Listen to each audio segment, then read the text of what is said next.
Today I'm reviewing the new R2 from Tumoto. It all started a week ago when I got this email. It's 8 p.m. I thought it wasn't gonna happen. But my doorbell just rang and something showed up on the doorstep.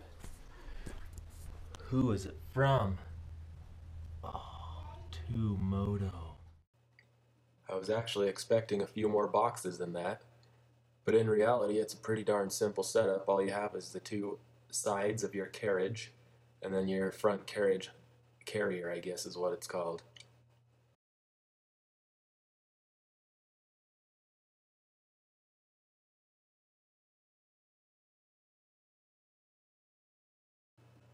It only took me an hour and a half from unboxing to having it back on the bike and ready to go.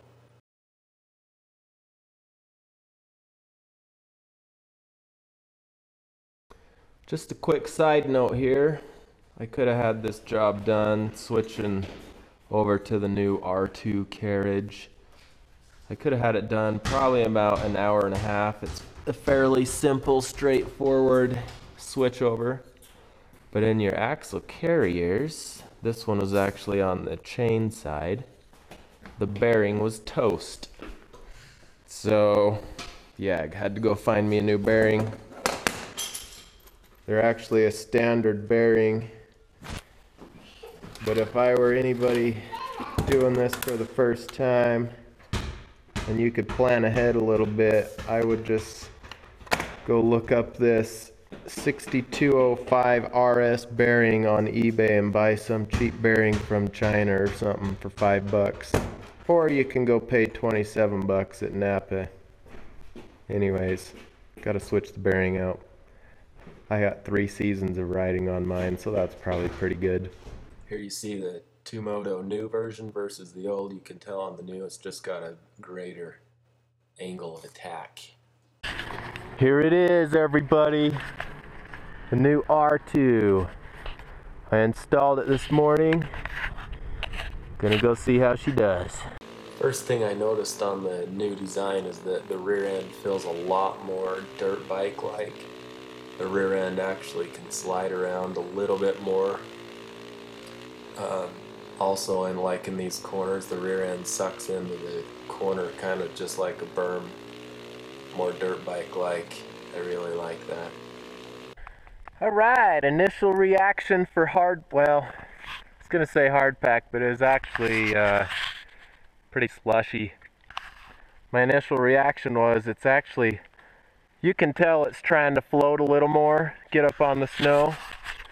Right back down through here, I got off in some snow that it's kind of melted and crusty-ish on top, not much underneath. Powered right through it, whereas before, I know I would have got stuck. So far, doing pretty good. Next up, this hill. Although it looks kind of bare. I'm not sure if I can find a way up. There's not a whole lot to talk about in this section, but the snow this day was kind of heavy on top, but this area in here where there was a little bit of shade, there was a few inches of powder underneath some fairly decent traction snow. Biggest difference I noticed is it's just way more nimble and turns easier and glides on the top better. I'm going to speed it up here a second. So you can see we made it up to the big hill. So here we go.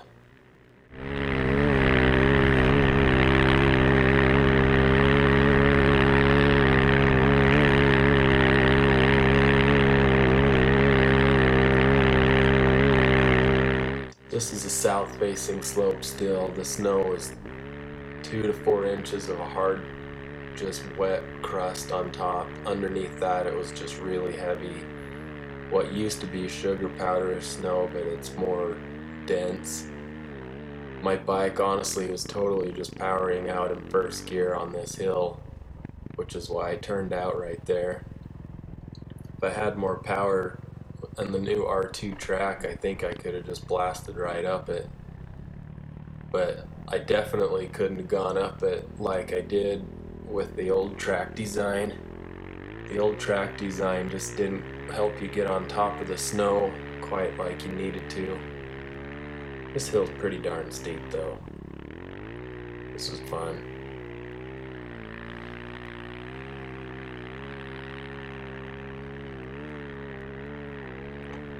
Whether you're going straight up or side hilling, it's all a blast.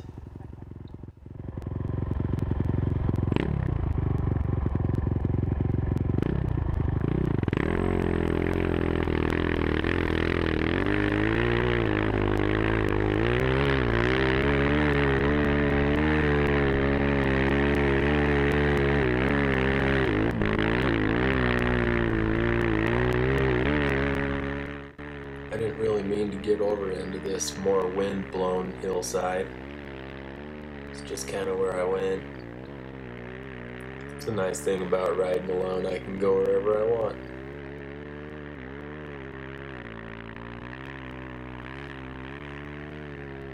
This hill's so big. The wide-angle view on the GoPro, it doesn't do the steepness of that hill justice. That hill's ridiculous. While I'm talking about helmet cams here real quick, you'll notice the difference between the GoPro and the Contour. The Contour in snow's terrible. GoPro's awesome. I still like my Contour for the mountain, winter or summertime riding though.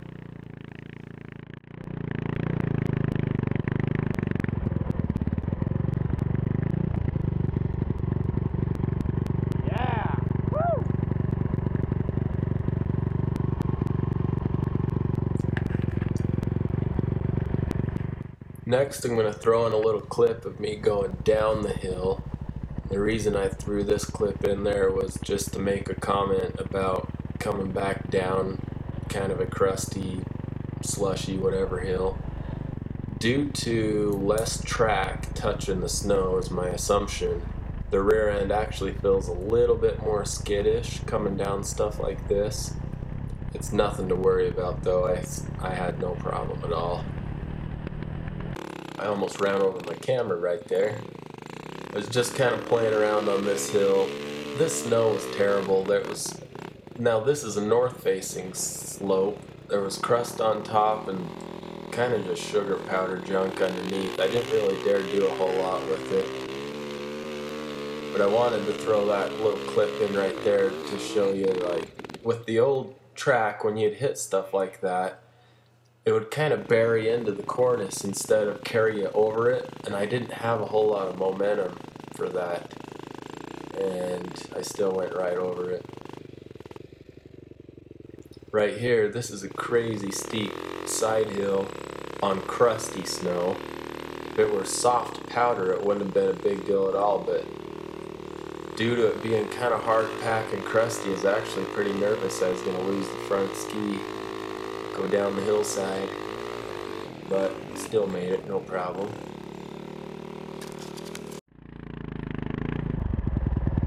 Woo! Dude, that is one steep side hill. Look at them tracks. That's sick. And kind of nerve-wracking because it was a little bit crusty. I thought I was going to lose the front ski right here at the end and go down the hill.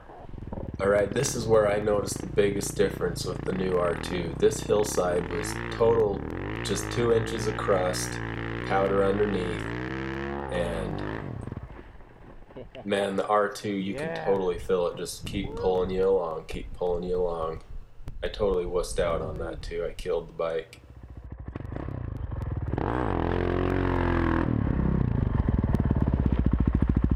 But listen to my comments here. Okay, I want to make a quick comment.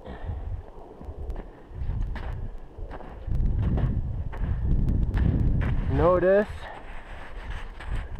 Well, never mind. The regular 2-moto track would have struggled right there. I would have had to pick it up and push it. The R2 made her through. So this next section is just me doing a couple little jumps. because the R2 is a little more nimble feeling in the rear end, it's actually easier to come into jumps and stuff, because before the track felt like so planted that if it got set in its ways it would go that way. Now, you know, now the only problem is my front ski. I get the ski stuck in a previous rut or something, come up and hit the jump. And you can bail off the R2 just as easy as you can bail off the old kit. This is just a cool little picture collage thing I did. GoPro was sitting on the ground. Here's my favorite one right here. Not too shabby of air.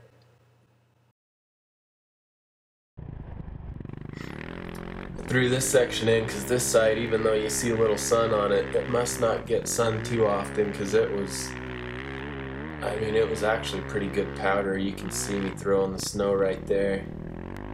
But man, the R2 was like totally just ripping this hill up. Before, well, like I say, the R2 is a lot better. You can tell it, or you can feel it climbing up on top of the snow better than what it did before with just the Radix kit. I was loving this slope.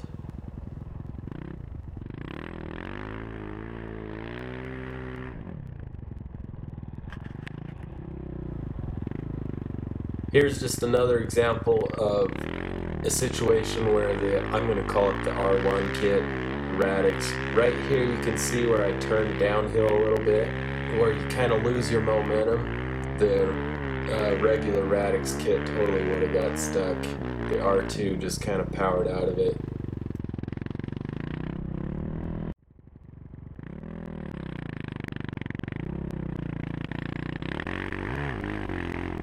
I threw this little clip in there because a helicopter buzzed by overhead. I think it was somebody trying to spy me on the new R2 kit.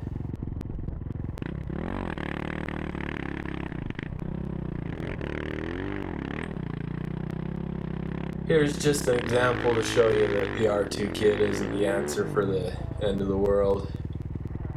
You don't keep your momentum, you can still get stuck.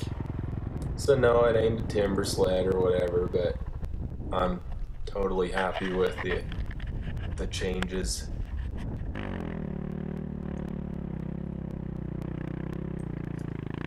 This is actually pretty cool. There was like 6 snowmobilers or something going up the valley. None of them even saw me sneaking around up on the hillside, side hilling through the timber. So I thought I'd go catch up to them and pass them by going through the trees.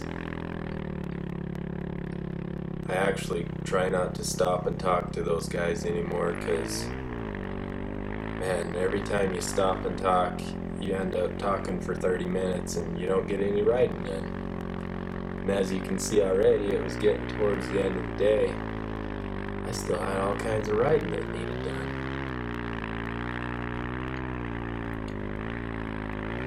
Going up through the trees right here, actually got into a little bit of powder, but same deal, powder, crust, and then sugar powder underneath that, so no really good base.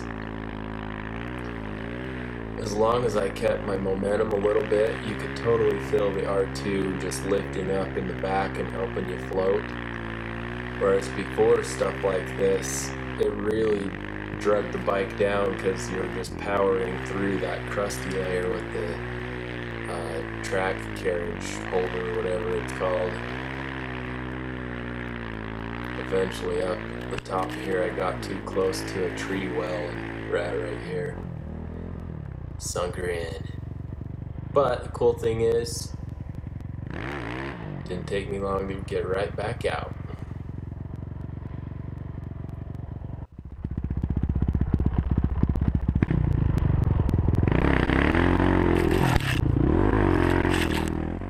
So I get out, and you would think, oh man, let's go out where it's safe, out in that open hillside. Not with a snow bike, man. You gotta go straight back for the timber and trees. Again, the R2 kit, I wouldn't have been doing this going up through the trees in these conditions. And it's just one of them conditions where the regular kit, I probably would have had to angle it downhill more. Right through here, I decided I would really push it and see how far I could get and see how far it would go before I buried it. And then I buried it. But biggest difference between the two kits when it's buried, I noticed, is that instead of having to lift the whole back end out, all I have to do now is I just dig out all the snow between the ski and the front of the track, and even if you're on a little bit of an upslope, it still drives right out. So you'll see in a second, well, you can see how far buried I am too. I couldn't even see that rear handle on the track. I couldn't even see that to lift the track if I wanted to anyways. But check this out in just a second. Yeah, this is after I dug it all out. Give it a little gas, down the hill we go. Anyways, I love the new R2. It's more nimble, corners better, climbs better, floats better, pretty much the works. Here you see a couple more videos of mine. They're a little more entertaining than this one was, which was just me blabbing a lot. Rate and subscribe, folks. Thanks for all your comments.